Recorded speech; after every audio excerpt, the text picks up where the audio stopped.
Have you ever felt really detached from everything around you, either in a sort of bizarre, trippy way, or maybe in a sort of thrilling, almost I'm living in a whole new world sort of way?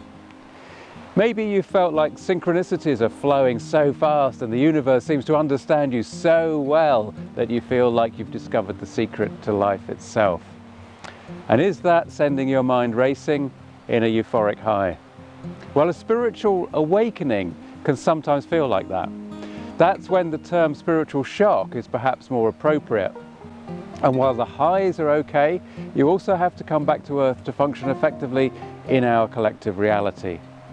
Contrary to the often cited spiritual approaches of acceptance or surrender, if you're feeling detached from your usual reality, you need to take action to become as grounded as possible. Of course, not all of those feelings are always associated with spiritual highs, but we're looking at what that's like to skirt near psychosis and to come up with some possible solutions to help you move back towards being grounded. That's what we're looking at today.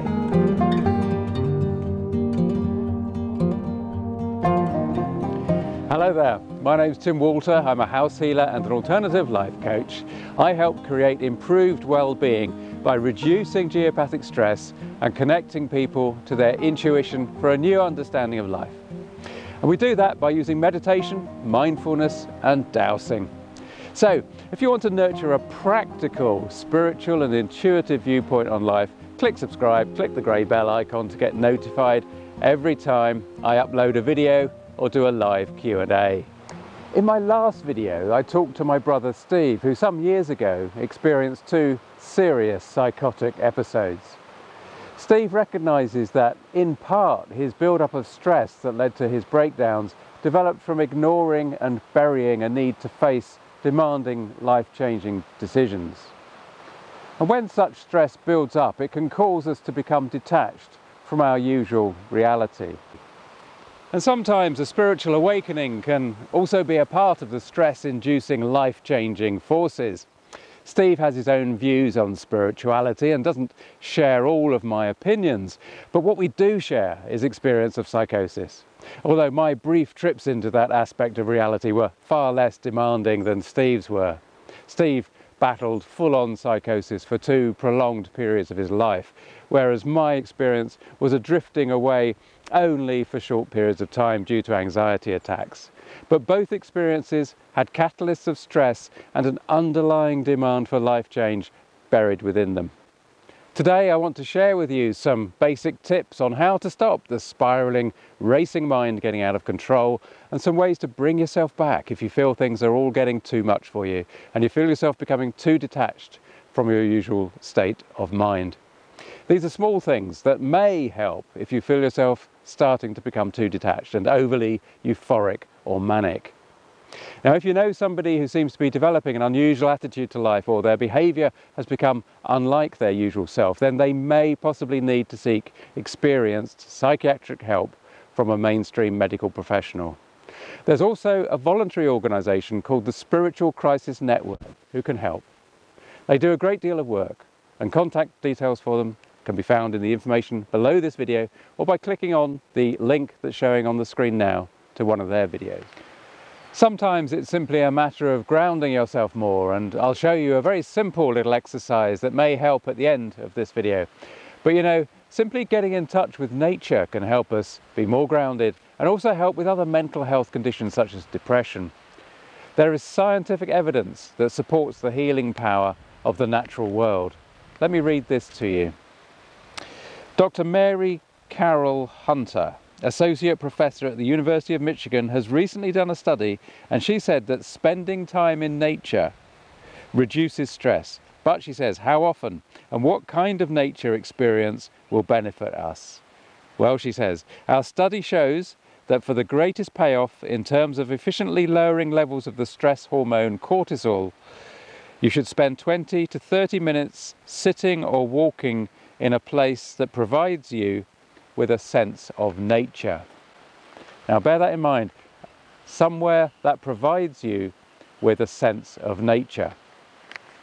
Cortisol is often called the stress hormone because of its connection to the stress response, but it does a whole bunch of things in the body. It helps control blood sugar levels, regulate metabolism, reduce inflammation, assist with better memory, and plays a part in controlling blood pressure.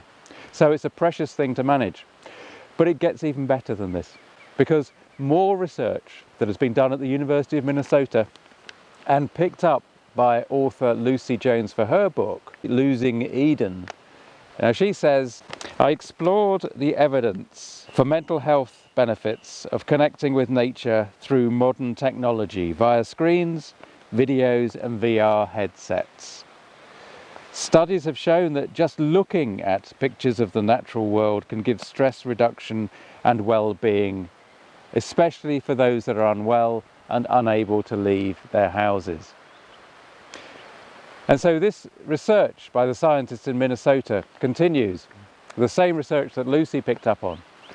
And it says that being in nature or even viewing scenes of nature reduces anger, fear and stress and increases pleasant feelings. So that, again, I'm going to repeat that. Being in nature or even viewing scenes of nature reduces anger, fear and stress and increases pleasant feelings. Exposure to nature not only makes you feel better emotionally, it contributes to your physical well-being, reducing blood pressure, heart rate, muscle tension and the production of stress hormones. And so research done in hospitals, offices and schools has found that even a simple plant in a room can have a significant impact on stress and anxiety. That's what the team of scientists said. Now that is worth remembering at any time in your life. So, being outside and tree bathing even, as the Japanese have known for centuries, is good for our health. But for those who need slightly more help to regain contact with their usual reality, then here are a few simple steps to try as well as getting outside in nature. So number one, get plenty of sleep.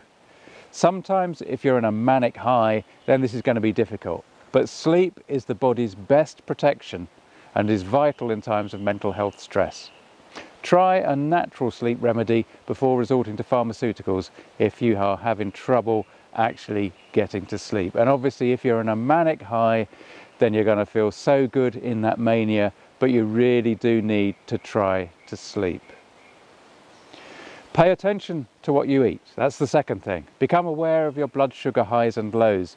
And this can become one of the main triggers for anxiety attacks. It did with me all those years ago. So pay attention to what you eat and how you feel when you eat and what you eat. Number three, pay attention to your breathing. If you're prone to anxiety attacks, then make sure you're breathing from the diaphragm. Don't underestimate the power of the breath to regulate all systems within the mind and the body. There are plenty of breathing exercises that can be found through Google, many of which will be based on martial arts, body and mind energy management. And finally, of course, grounding. Be as grounded as possible. My dear old mentor, Hamish Miller, used to tell people to go off and dig the garden if it was all getting too much for them. Anything that will get your awareness back in your body is really most important.